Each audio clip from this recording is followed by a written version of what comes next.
حتى إذا فتحت يأجوج ومأجوج وهم من كل حدب ينسلون سبحانك لا علم لنا إلا ما علمتنا إنك أنت العليم الحكيم رب اشرح لي صدري ويسر لي أمري واحلل عقدة من لساني يفقهوا قولي اللهم رب زدني علما ربنا يسر ولا تعسر وتمم بالخير اللہ جل شانہ سبحانہ وتعالی کے لیے ہر قسم کی حمد و ثنا و بزرگی و برتری شکر و عبادت ہے، جس نے ہر طرح کی نعمتوں سے ہمیں ہمکنار اور سرفراز فرمایا ہے، جو باری تعالیٰ ہر طرح کی کمیوں اور بیشیوں سے، ہر طرح کی خامیوں اور عیبوں سے پاک صاف ہے، جس کے رحم و کرم پر ہم چلتے پھرتے کھاتے پیتے اٹھتے بیٹھتے سوتے جاگتے ہیں۔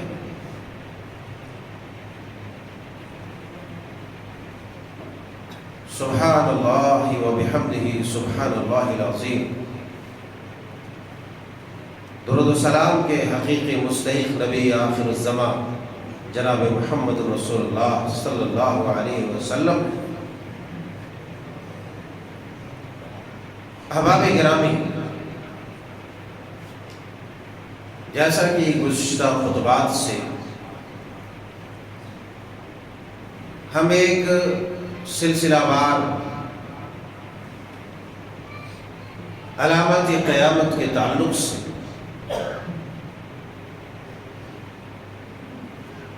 گفتگو سن رہے ہیں، اور تقریباً علامات قیامت کا احاطہ یوں تو ممکن نہیں ہے مگر تقریباً ہو چکا ہے، اور چلتے چلاتے ہم حضرت عیسیٰ علیہ السلام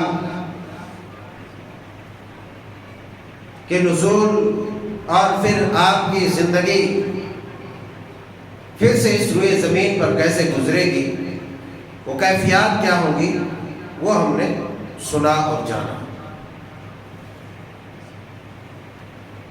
حضرت عیسیٰ علیہ السلام کے زمانہ مبارک ہی میں آپ کے نزول کے بعد آپ کے زمانے میں ہی ایک اور عظیم اور مفسد فسادی قوم آئے گی، جو پوری دنیا میں تباہی بربادی مچا کر کے چھوڑ گئی۔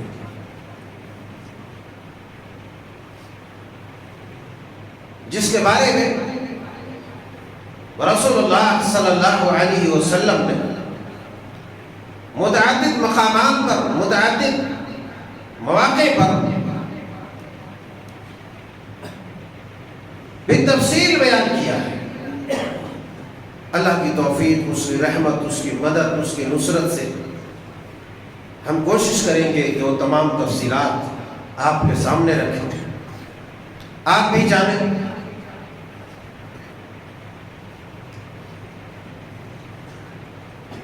صحیح بخاری، صحیح مسلم شریف، کتاب الفتن، حضرت زینب بنت جہش رضی اللہ تعالی عنہا کی ایک روایت محدثین اعظام نے بیان کیا ہے۔ پوری روایت نہیں، روایت کا ایک سرہ میں آپ کے سامنے رکھوں کہ جب آپ کو معلوم ہوا کہ یاجوج ماجوج کی دیوار میں تھوڑا سا سوراخ ہو گیا ہے، تو آپ کے اندر حجانی کیفیت تاری ہو گئی، آپ بالکل گھبرا گئے۔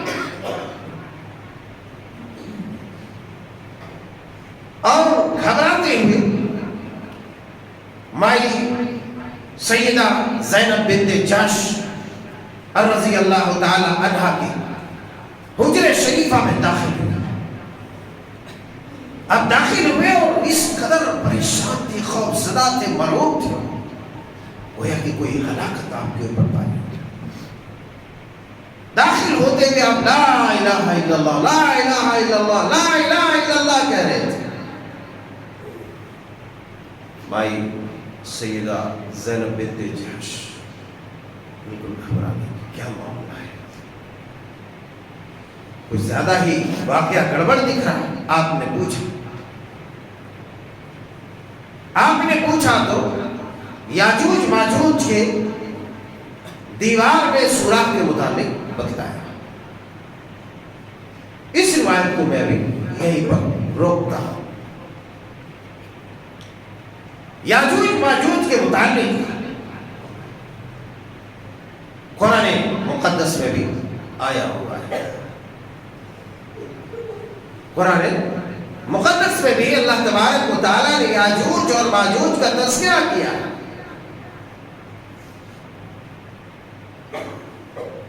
کہ یاجوج ماجوج کو کس طریقے سے قید کیا ہے، کیوں قید کیا، کس نے کیا،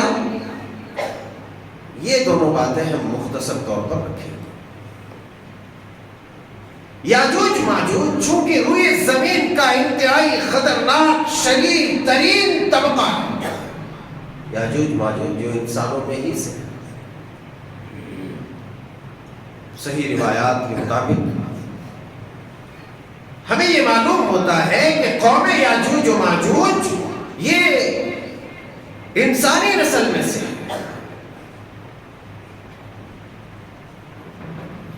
مفسرین شارحین لکھتے ہیں کہ جناب حضرت نوح علیہ السلام کی اولاد میں سے ایک کی نسل یہ ہے. حام، سام، یافس، یہ تین بھائی بڑے مشہور نام ہیں، تینوں ناموں ہیں. تو یہ حام، سام، یافس تینوں میں سے یافیس کی نسل سے یاجوج اور ماجوج. تو یہ معلوم ہوتا ہے کہ یہ انسانی نسل میں سے ہے اور انسان ہی ہے، مگر اسی روئے زمین پر ان کی ایک الگ دنیا ہے. الگ دنیا کیوں ان کی بنا دی گئی؟ اس لیے کہ اگر الگ دنیا نہیں بناتے تو لوگوں میں مارم ماری، کاٹن کاٹے بہت زیادہ یہ ادھم مچا رہے تھے. تو اللہ تبارک و تعالیٰ نے اپنے نیک بندے کے ذریعے اس شریر ترین قوم کو قید کر دیا کہ تم لوگ بہت پریشان کر رہے ہو تو چلو قید ہو جاؤ. ان لوگوں کے قید ہونے کا تذکرہ اللہ رب ذوالجلال والاکرام نے سورۃ الکہف کے اواخر میں آخر میں بیان فرمایا. سورۃ الکہف وہی جس کا جمعے کے دن تلاوت کرنا پڑھنا مسنون ہے. اگر کسی نے ترجمے کے ساتھ پڑھا ہوگا آج تو اسے معلوم ہوگا، اور جس نے نہیں پڑھا اسے تو کچھ نہیں معلوم. وہ تو ایک سنت ادا کرنے سے بھی محروم ہو گیا، اور اتنی بڑی سنت، اتنے بڑے ثواب، اتنی بڑی فضیلت سے وہ محروم ہو گیا جس نے سورہ کہف نہیں پڑھی. اللہ اکبر. میں نے دوسرے خطبے میں بتلایا بھی تھا کہ جو سورۃ الکہف جمعہ کے دن، جمعہ کی رات کسی بھی وقت پڑھتا ہے تو اللہ تبارک و تعالیٰ اس جمعے سے لے کر کے اس جمعے تک اس کے لیے نور ہی نور پیدا کر دیتا ہے. دوسری روایتوں میں ہے کہ اس کے جو ہے زمین سے لے کر کے آسمان تک نور ہی نور پیدا کر دیتا ہے. وہ اللہ تبارک و تعالیٰ کے خصوصی رحمت میں رہتا ہے. مگر ہمیں فرصت ملے تو ہم یہ سب پڑھیں اور جانیں. پڑھیے. جس کو پڑھنا نہیں آتا ہے اپنے زمین کو دھکے دو کہ کیوں نہیں آتا پڑھنا. اور سورہ کہف تاریخ میں ایسے ایسے سبق آموز واقعہ ہیں کہ ایک انسان اس کو اگر ہر جمعہ اس کی تلاوت کرے، اس کے ترجمے اور تفسیر پر غور کرے تو اس کا ضمیر مر نہیں سکتا، اور خاص طور سے نوجوانوں کا ضمیر مر نہیں سکتا۔ نوجوان ہمیشہ زندہ رہے گا، ہمیشہ بولے تو قیامت تک نہیں، یعنی اس کا دل زندہ رہے گا جب تک اس کے جسم میں جان ہے، روح ہے، وہ مرے گا نہیں۔ کیونکہ بہت سارے لوگ ہیں جو جوانی کے باوجود، توانائی کے باوجود، قوت کے باوجود وہ مرا ہوا انسان ہے، وہ مری ہوئی لاش کی طرح، اس کے اوپر کوئی خیر شر اثر ہی نہیں کرتا۔ کچھ بھی سنا دو، پہاڑ سر پہ لا کے پٹک دو، کچھ بھی اثر نہیں ہوتا، تو مردہ ہی ہے، مردہ ہی ہے، مردہ ہے۔ کیوں؟ دیکھتے ہو مردوں کو جلاتے ہیں تو کبھی اٹھ کے بھاگتے ہوئے دیکھے؟ کوئی نہیں دیکھا۔ دفن کرتے ہیں تو کسی کو بھاگتے ہوئے دیکھو کہ بھائی اس کال کوٹری میں مجھے کیوں بند کر رہے ہیں؟ تو جس کے دل پر قرآن و سنت کا کوئی بھی اثر نہیں ہو رہا ہے، ذرا بھی اس کے اندر حس و حرکت نہیں ہو رہی ہے، تو سمجھ لو کہ بھیا وہ مردہ ہے۔ اپنے آپ کو آئینے کے سامنے کھڑا کرو اور ایک بار پوچھو کہ بھائی کیا حال ہے تمہارا؟ کچھ اثر ہو رہا نہیں ہو رہا؟ خطبے کا، درس کا، قرآن کا، حدیث کا، رسول اللہ کے پیغام کا ہوا ہے اثر تو سمجھو تم زندہ ہے، نہیں تو تم مر چکے ہو۔ باہر صورت تو سورہ کہف کی تلاوت کیے ہوتے تو آج معلوم ہو گیا ہوتا۔ سورہ کہف میں اللہ تبارک و تعالیٰ نے حضرت جناب ذوالقرنین کا واقعہ بھی تفصیل ذکر کیا ہے، اور جناب حضرت ذوالقرنین نے یاجوج ماجوج کو قتل کیا ہے۔ ذوالقرنین کے بارے میں یہودیوں نے اللہ کے پیارے حبیب علیہ السلام سے پوچھا بھی تھا، تو آپ نے فرمایا تھا کہ آپ سے پوچھتے ہیں وَيَسْأَلُونَكَ عَنْ ذِي الْقَرْنَيْنِ، آپ سے لوگ ذوالقرنین کے بارے میں پوچھتے ہیں تو آپ بتائیں گے۔ قُلْ سَأَتْلُو عَلَيْكُمْ ذِكْرًا، آپ انہیں بتا دیں کہ ہم تمہارے اوپر ذکر قرآن کی تلاوت کرتے، سنو معلوم ہوگا۔ ثُمَّ أَتْبَعَ السَّبَبَ، ذوالقرنین چلا ایک راستے حَتَّى إِذَا بَلَغَ مَغْرِبَ الشَّمْسِ وَجَدَهَا تَغْرُبُ فِي عَيْنٍ حَمِئَةٍ وَوَجَدَ عِنْدَهَا قَوْمًا۔ حضرت ذوالقرنین کے بارے میں بھی تفصیل بتاتے بتاتے اللہ تبارک و تعالیٰ نے کہا کہ ان کے سامنے ذوالقرنین کے بارے میں قرآن تلاوت کر دو، انہیں معلوم ہو جائے گا ذوالقرنین کون ہے۔ ذوالقرنین ایک بادشاہ ہے جس کے بارے میں بعض لوگوں نے، بعض علماء کے طبقے نے کہا کہ یہ پیغمبر ہیں، ان کو نبوت بھی ملی، مگر اکثریت اس کے قائل نہیں ہے۔ ایک بادشاہ تھا ذوالقرنین جسے کہتے ہیں، عام طور پر پرانے مفسرین نے جو تفسیر میں لکھا ہے اس کے بارے میں لکھا ہے کہ سکندر رومی، جو روم کا بادشاہ تھا، جس کی حکومت پورب سے لے کر کے پچھم تک، مشرق سے لے کر کے مغرب تک، اس کے سرے سے لے کر کے اس سرے تک اتنی بڑی حکومت سلطنت تھی، سکندر رومی وہی ذوالقرنین ہے۔ مگر بعد کے جو مفسرین ہیں، اور خاص طور سے امام الہند مولانا ابو الکلام آزاد رحمۃ اللہ رحمتاً واسعہ، انہوں نے کہا نہیں،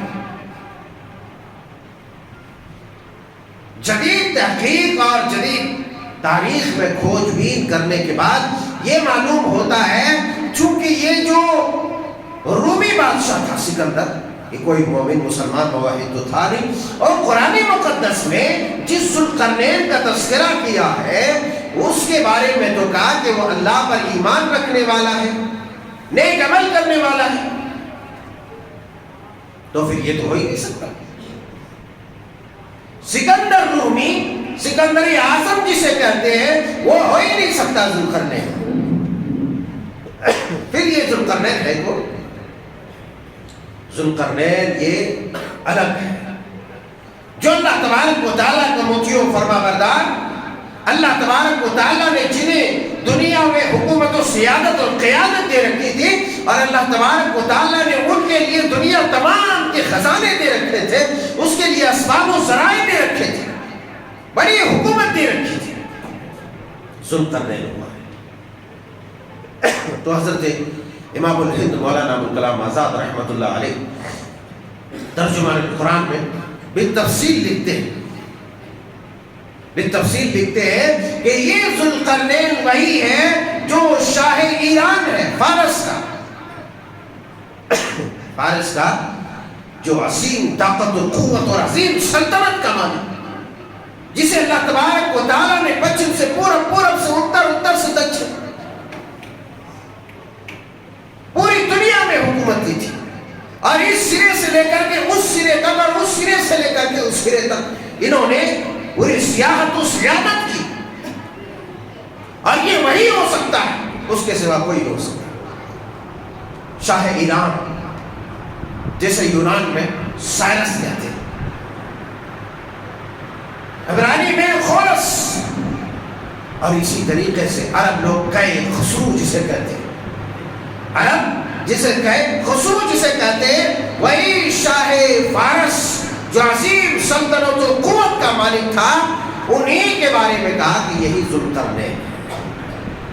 اور پھر امام الہند مولانا ابوالکلام آزاد رحمہ اللہ رحمۃ واسعہ ترجمان القرآن کے اندر تفصیل لکھتے ہیں، ان کی حکومت 539 قبل مسیح، 539 قبل مسیح ان کی حکومت تھی۔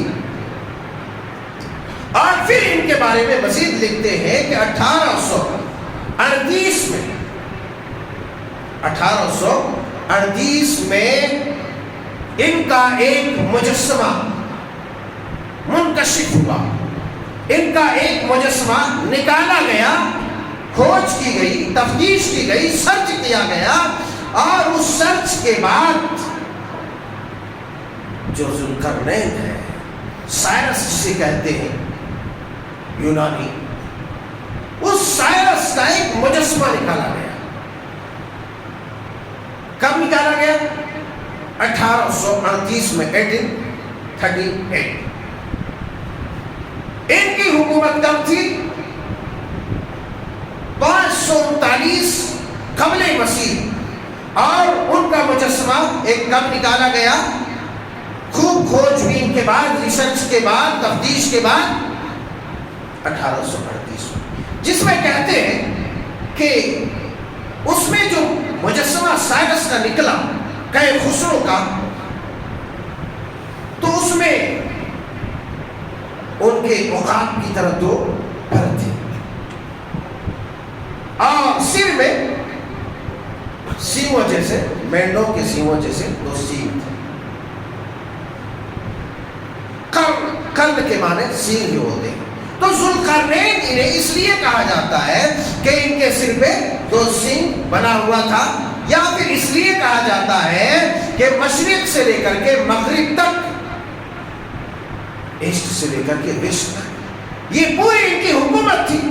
اس حکومت کے بنا پر ان کو ذوالقرنین کہا جاتا، یا پھر ان کے سر پہ 2 سینگوں جیسے بنا ہوا تھا، اس لیے ذوالقرنین کہا جاتا ہے۔ تو ان کا جو مجسمہ نکلا، اس مجسمے میں بیان کرتے ہیں کہ عقاب جیسے 2 پر کا 2 پرنما تھا، اور اسی طریقے سے ان کے سر پہ 2 سینگوں جیسے، مینڈوں کے سینگوں جیسے 2 سینگ تھے۔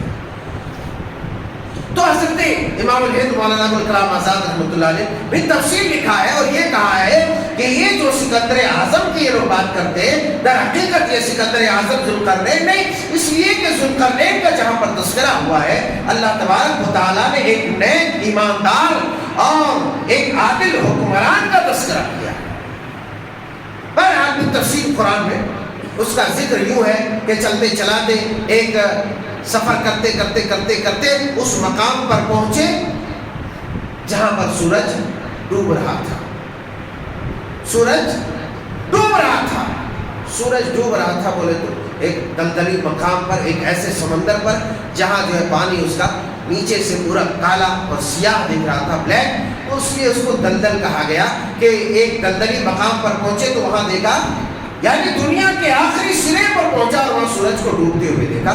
تو مفسرین لکھتے کہ سورج کو ڈوبتے ہوئے بولے تو سورج یہاں کوئی زمین میں نہیں ڈوبتا ہے، وہ تو آسمان ہی پہ رہتا ہے، مگر چونکہ جب ایک سمندر کے ساحل پر آدمی رہے اور ادھر کہیں کچھ نہیں دیکھے، دور دور تک دکھائی نہ دے، تو ایسا محسوس ہوگا گویا کہ سورج جو ہے نیچے ڈوب رہا ہے۔ تو بہرحال اس جگہ پر پہنچے، وہاں پر ایک قوم سے ملاقات ہوئی۔ اس قوم کے بارے میں ابھی میں اس تفصیل میں نہیں جاتا۔ چلتے چلتے چلتے چلتے یہاں تک کہ آپ نے اس مقام کا بھی دورہ کیا جہاں سے کہتے ہیں کہ سورج نکلتے ہوئے دیکھا۔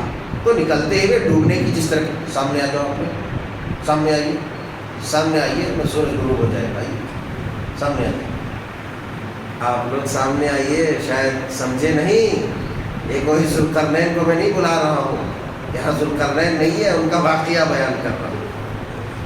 آپ بھی سمجھتے ہیں، لگتا ہے کہ ذوالقرنین نہیں موجود، ہاں یہ ہوئی نا بات، یہ ہوئی بات، ایسا سمجھے ایک ہی بات کہنے کا مطلب یہ ہے کہ سامنے جب جگہ خالی رہے تو پیچھے والے بھائیوں کو تکلیف نہیں ہوگی، اور پیچھے آ کے کھڑے ایسا کوئی بندر کا کھیل تھوڑی دیکھ رہا ہے، یہاں پر کوئی سپیرا تھوڑی آیا صاحب نچاتے ہو کھڑے ہو کر کے ایسے کر کے دیکھ لو، یا جگہ مسجد ہے، جگہ دے، خود بھی بیٹھے اطمینان سے، دوسروں کا بھی خیال کریں، یہاں آنے والے سب اللہ کے مہمان، سب آپ کے بھائی، باہر سن۔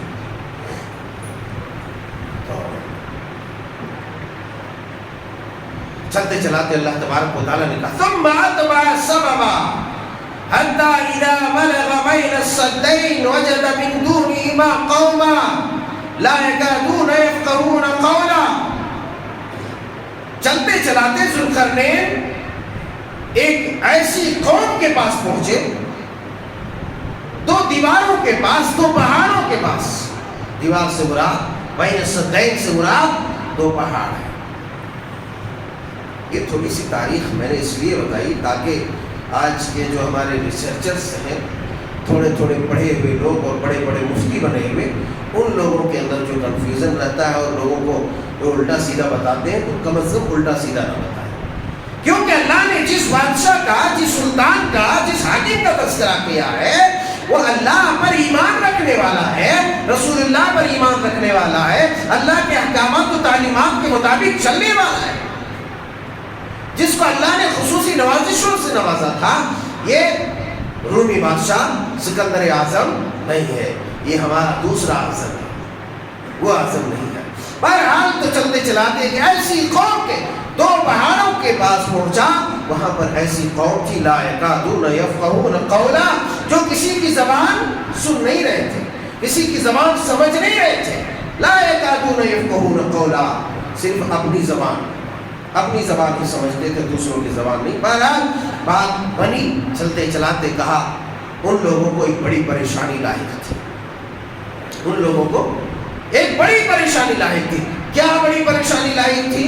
پریشانی بڑی یہ لاحق تھی، یاجوج ماجوج ان لوگوں کے ناک میں دم کیا ہوا تھا۔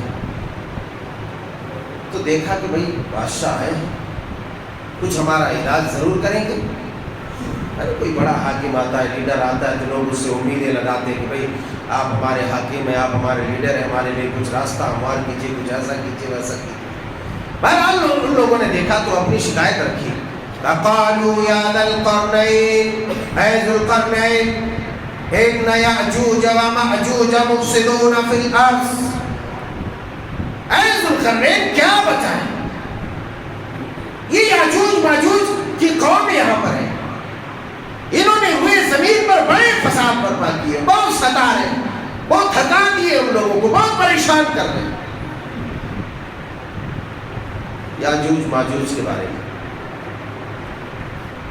وہ لوگ پریشان تھے، تو بعض لوگوں نے یاجوج ماجوج کے بارے میں کسی نے روسیوں کو، کسی نے چینیوں کو، کسی نے منگولوں کو، کسی نے تاتاریوں کو بھی کہا کہ یہی لوگ یاجوج ماجوج، یہی لوگ یاجوج ماجوج ہیں۔ تو ایسا نہیں ہے کہ یہ لوگ نہ تاتاری، نہ رومی، نہ فارسی، نہ ایرانی، نہ روسی، نہ کوئی اور. یہ لوگ یاجوج ماجوج نہیں ہیں. یاجوج ماجوج باقاعدہ ایک منظم قوم ہے، اور ایک منظم ایک وقت متعین پر نکلے گی وہ قوم، اور ساری دنیا میں تباہ مچائے گی. اور وہ حضرت عیسیٰ علیہ السلام کا زمانہ ہوگا. پھر جو ہے ان تمام قوموں کا ایک تو یہ عقل سے بڑی بات ہے کہ یہ تاتاری، منگولین، یہ لوگ جو ہے یا روسین، رشین یا پھر چائنیز، یہ لوگ ایسا نہیں. کیونکہ اگر یہ لوگ ہوتے تو یہ لوگ تو اب تک زندہ ہیں. کہتے ہیں کہ بھئی یہ لوگ بھی دنیا کو ستاتے ہیں، یا یہ قوم ہے جو دنیا پر قابض آ چکی ہے، اپنی حکمرانی کر رہی ہے، اپنی منمانی کر رہی ہے. یہ قوم ایسا نہیں ہے. کیونکہ یاجوج ماجوج کے بارے میں ہے کہ وقت واحد میں جب اللہ کے پیغمبر حضرت عیسیٰ علیہ السلام دعا کریں گے پریشان ہو کر کے، تو ایک ہی وقت میں اللہ تبارک و تعالیٰ ان تمام کا خاتمہ کر دے گا ایک بیماری کے ذریعے سے. یہاں تو سب کی سب قومیں جو ہے زندہ ہیں اور چل رہی، تو ایسا نہیں. بہرحال تو ان لوگوں نے کہا یا ذا القرنین ان یاجوج و ماجوج مفسدون فی الارض فهل نجعل لك خرجا على ان تجعل بیننا وبینهم سدا. اے ذو القرنین، یہ یاجوج ماجوج کی قوم ہے، انہوں نے بڑے فساد برپا کیے، وہ بہت تھکا دیے، بہت پریشان کر دیے، بہت مار پیٹ کر رہے ہیں، بہت پریشان کر رہے ہیں. یہ ایک دم قتل و غارت گری کرنے والی یہ بڑی فسادیت ہے، بڑی فسادیت ہے. تو کہا کہ کیا چاہتے ہیں؟ کہا کہ ایسا کیجیے، ہمارا کچھ حساب کتاب لگا دیجیے، ہمارا کچھ حساب کتاب لگا دیجیے، جگاڑ چتر کر دیجیے کہ ان لوگوں سے ہم بچ جائیں. فَهَلْ نَجْعَلُ لَكَ خَرْجًا، ہم آپ کے لیے ساز و سامان اکٹھا کرتے ہیں، ہم آپ کے لیے کچھ مال جمع کرتے ہیں، اس مال سے لے کر کے ہمارے لیے کیا کر دیجئے، ہمارے اور ان کے درمیان کچھ بند بنا دیجئے، کچھ دیوار کھڑی کر دیجئے تاکہ یہ لوگ ادھر ہماری طرف نہ آئیں. یہ بڑی خطرناک قوم تھی، اتنی شدید اور اتنی خطرناک قوم. اس کے بارے میں اللہ کے پیارے حبیب علیہ السلام نے بیان فرمایا. آگے ہم تذکرہ کریں گے کہ اللہ کے نبی حضرت عیسیٰ علیہ السلام کو وہ یہ کریں گے کہ عیسیٰ اب ہم ایک ایسی قوم نکالنے والے ہیں جس سے لڑنے میں کسی کی طاقت نہیں، جس سے مقابلے کی کسی کے اندر طاقت نہیں ہوگی. لہٰذا اپنے مسلمان ساتھیوں کو لے کر کے یہاں سے نکل جاؤ، کوئی دور میں جا کر کے چھپ جاؤ پہاڑ.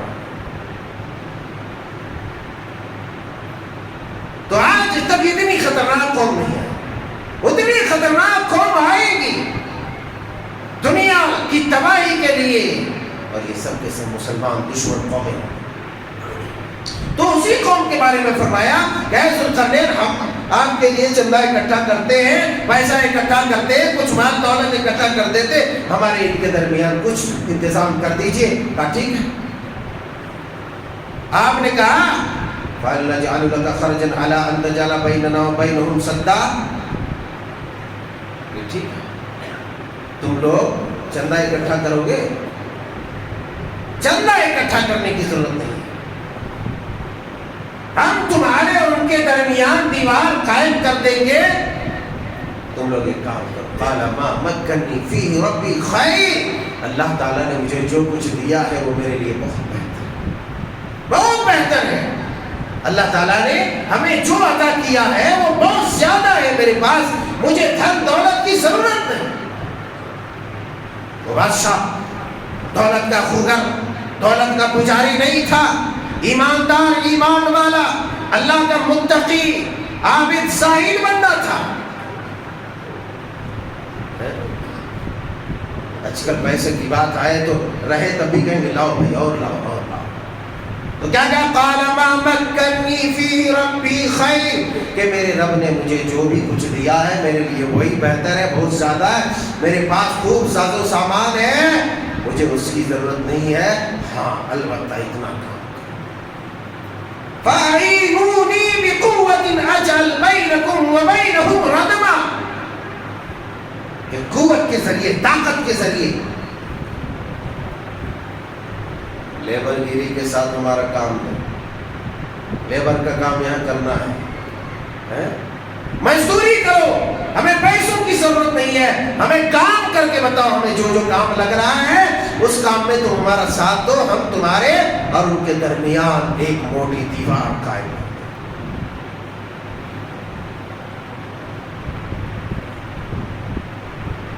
فَأَعِينُونِي بِقُوَّةٍ أَجْعَلْ بَيْنَكُمْ وَبَيْنَهُمْ رَدْمًا، میری مدد کرو اپنی طاقت کے ذریعے، قوت کے ذریعے۔